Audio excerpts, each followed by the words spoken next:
J'aurais préparé un ouvrage, qui compléterait d'ailleurs un ouvrage que j'ai déjà publié en 2002, sur Théodore Herzl, une histoire du sionisme. Une histoire du sionisme qui part du livre d'Ézéchiel, et qui va donc jusqu'à Herzl, et au-delà, bien sûr, avec la fondation de l'État d'Israël, en passant par Jésus. Parce que Jésus est ézéchiélien.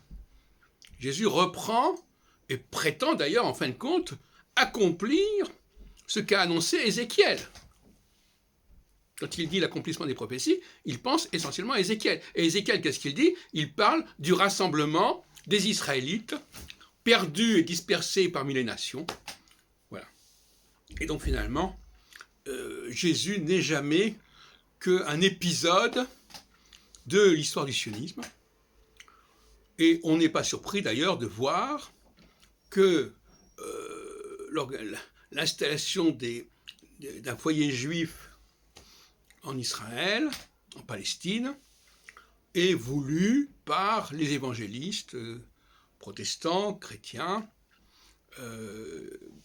du monde anglo-saxon. Ils ont bien compris que la mission des chrétiens, dans la foulée de Jésus, était de rassembler les Juifs en Palestine.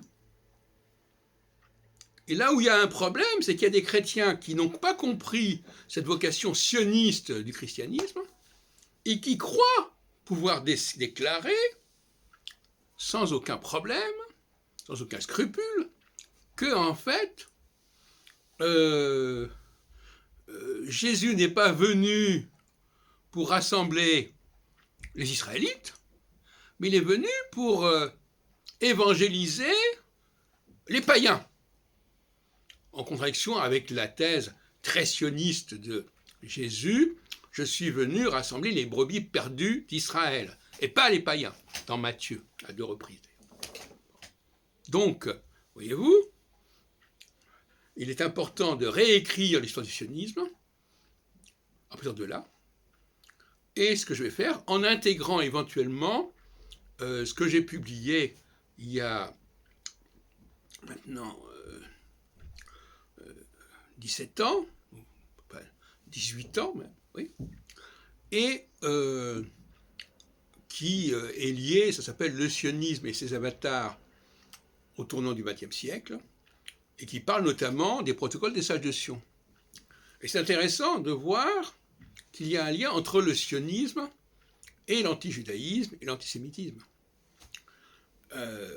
Pour des raisons qu'on connaît déjà, mais effectivement, le sionisme, quelque part, se constitue par le biais de l'antisémitisme, et il génère lui-même, alors justement, je parlais tout à l'heure de Jésus, Jésus qui vient en tant que messager annoncer qu'il faut rassembler les Israélites, et pas les Judéens, et qui finalement déclenche un processus d'antijudaïsme en raison du déicide, des accusations de déicide, etc., et de la non-reconnaissance de Jésus par les Juifs.